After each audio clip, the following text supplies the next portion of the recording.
Alhamdulillah Alhamdulillahilladzi arsala rasulahu bil huda wa dinil haqq liyudhhirahu 'ala dini kullihi wa kafaa billahi shahida. Asyhadu an la ilaha illallah wahdahu la syarika lah wa asyhadu anna Muhammadan abduhu wa rasuluhu la nabiyya ba'dahu.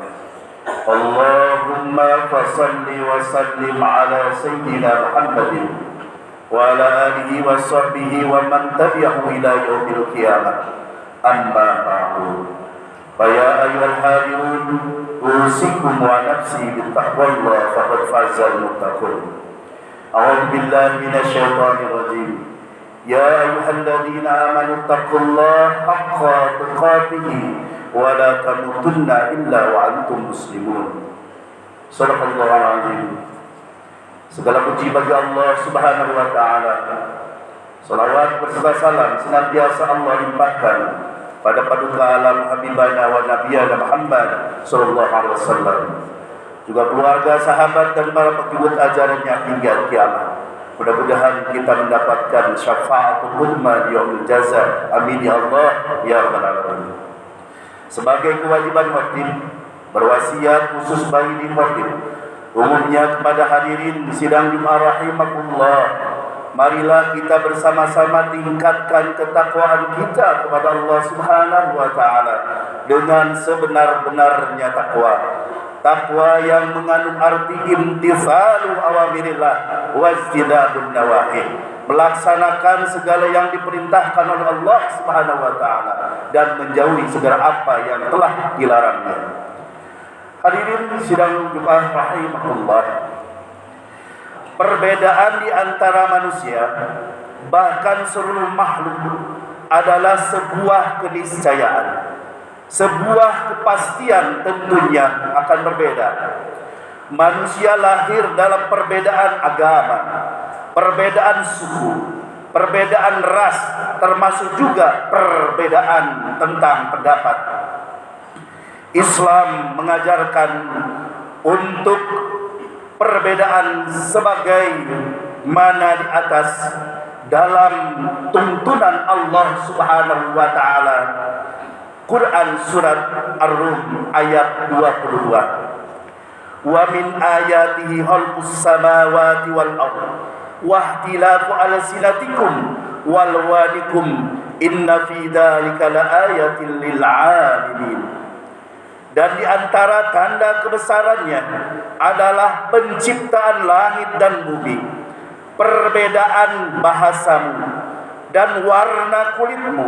Sungguh pada yang demikian itu benar-benar terdapat tanda-tanda bagi orang-orang yang mengetahui. Melalui ayat di atas, Syekh Al-Maraghi dalam tafsirnya menjelaskan bahwa Allah Subhanahu wa taala menjadikan penciptaan manusia dan perbedaan-perbedaannya sebagai bentuk tanda kekuasaannya. Perbedaan bahasa yang sangat banyak jumlahnya, begitupun perbedaan warna kulit yang amat beragam. Jika perbedaan menjadi bagian dari tanda kebesaran Allah, lalu kenapa perbedaan ini seringkali membuat kita bertengkar, membuat kita berselisih, membuat kita gontok-gontokan? Sebenarnya, bagaimana cara menyikapi perbedaan dalam aturan-aturan Islam? Khutbah kali ini akan mengulas beberapa poin tentang cara menyikapi perbedaan sesuai dengan tuntunan ajaran Islam, agar perbedaan itu menjadi rahmat, bukan menjadi laknat. Hadirin sidang Jumat rahimakumullah, yang pertama, dalam perbedaan selalulah berusaha mencari titik temu, titik persamaan dalam setiap perbedaan yang ada. Dalam bahasa Al-Quran, titik temu atau titik persamaan ini diistilahkan dengan kalimatun sawa. Kita dapat menemukan titik temu ini dalam Quran surat Al-Imran ayat 64 yang berbunyi, "Qul ya ahlal kitabi ta'alu ila kalimatin sawa bainana wa bainakum alla na'budu illallah wa la nusyrika bihi syai'a wa la yattakhidha ba'duna ba'dan arbaba min dunillah fa in tawallaw faqulu ashhadu bi anna muslimun." Ya, artinya katakanlah wahai Muhammad, hei ahli kitab, marilah kita menuju kepada satu kalimat yang sama antara kami dan kalian, bahwa kami tidak menyembah selain Allah dan kita tidak mempersekutukannya dengan sesuatu apapun, dan bahwa kita tidak menjadikan satu sama lain Tuhan-Tuhan selain Allah. Jika mereka berpaling, maka katakanlah kepada mereka, saksikanlah bahwa kami adalah orang-orang yang berserah diri kepada Allah. Hadirin sidang rahmatullah, ayat ini mengajarkan kepada kita, ketika menghadapi perbedaan, kita didorong untuk mencapai kesepakatan bersama. Dalam hal ini bisa dijadikan titik persamaan atau kalimatun sawa, sehingga yang dikedepankan adalah sisi persamaannya, bukan fokus pada perbedaannya. Dalam konteks Indonesia, tentunya Pancasila menjadi perekat dan titik persamaan atau kalimatun sawa bagi seluruh warga negara, tidak melihat perbedaan suku, perbedaan agama, perbedaan ras, dan perbedaan antar golongan. Semuanya sepakat mengenai Pancasila sebagai dasar negara. Begitupun ketika Nabi Muhammad SAW masuk ke kota Madinah, beliau dan para penduduk Madinah menyepakati sebuah konsensus yang dinamakan Piagam Madinah. Di dalam kota yang sebelumnya bernama Yasrib, tinggal orang-orang dari latar belakang suku, latar belakang agama yang beragam. Meskipun demikian, Nabi Muhammad SAW menyepakati Piagam Madinah sebagai titik persamaan bagi seluruh penduduk kota Madinah. Yang kedua, sikap yang bisa dikedepankan untuk menyikapi perbedaan adalah mengedepankan toleransi dan tenggang rasa, saling memahami satu sama lain tanpa terlebih dahulu menghakimi orang lain. Nabi Muhammad SAW sendiri adalah teladan bagi kita sebagaimana yang tercatat di dalam sejarah.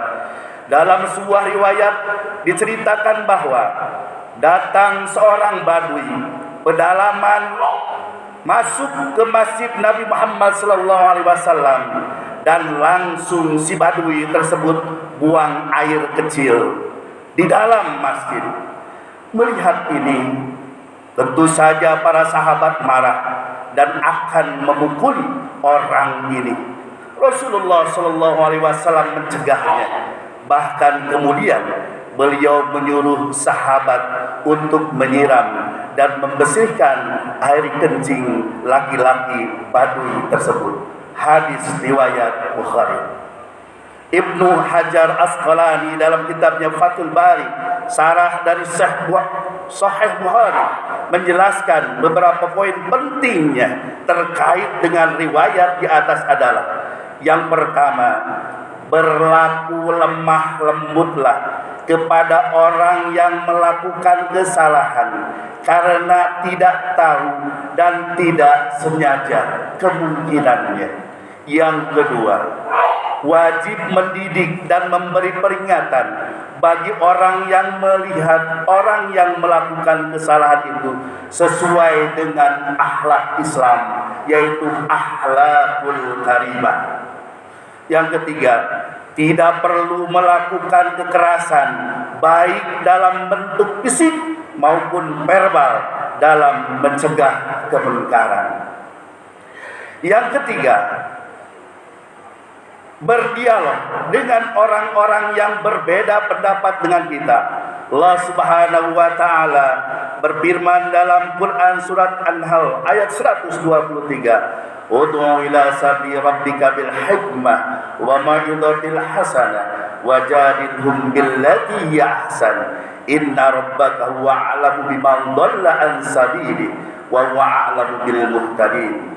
Yang artinya, ajaklah manusia kepada jalan Tuhanmu dengan hikmah dan teladan yang baik, dan bantahlah mereka dengan cara yang baik atau dialog. Sesungguhnya Tuhanmu lebih mengetahui terhadap orang yang telah sesat di jalannya, dan Allah juga Maha mengetahui terhadap orang yang diberikan petunjuk. Hadirin sidang Jumat rahimakumullah, ayat ini memerintahkan kepada kita agar dalam melakukan dakwah atau mengajak orang lain ke jalan Allah Subhanahu wa taala dengan cara-cara yang bijak, cara-cara yang santun, dan dengan teladan yang baik. Sekiranya mereka terus membantah, maka bantahlah dengan cara yang lebih baik, bukan dengan cara-cara yang kasar, emosional, dan penuh dengan kebencian. Karena tugas kita hanyalah mengajak, bukan mengejek. Tugas kita merangkul, bukan memukul. Tentunya menyampaikan adalah sebuah kewajiban, dan di luar itu adalah kewenangan Allah Subhanahu wa taala. Namun apabila perbedaan itu menyangkut tentang kredibilitas seseorang atau agama, janganlah main hakim sendiri. Laporkan saja kepada yang berwenang. Dengan 3 cara yang telah dijelaskan tadi, yang pertama mencari titik persamaan, toleransi, dan juga dialog, niscaya perbedaan yang ada di tengah-tengah kita dapat disikapi dengan lebih bijak dan lebih baik. Tidak perlu timbul konflik hanya karena berbeda. Karena berbeda itu merupakan sunatullah. Kita tidak perlu risau dengan banyaknya perbedaan, baik dengan kehidupan beragama, kehidupan bermasyarakat, maupun bernegara. Perbedaan adalah tanda-tanda kekuasaan Allah Subhanahu wa taala. Oleh karena itu, tidak perlu kita saling membenci dan tidak perlu kita saling bertikai karena sebuah perbedaan. Wallahu a'lam. Mudah-mudahan khutbah ini ada manfaatnya. Barakallahu li wa lakum bil Qur'anil azim wa nafa'ani wa iyyakum bima fihi wa dzikril hakim. Aqulu qawli hadza astaghfirullah al-azim li wa lakum.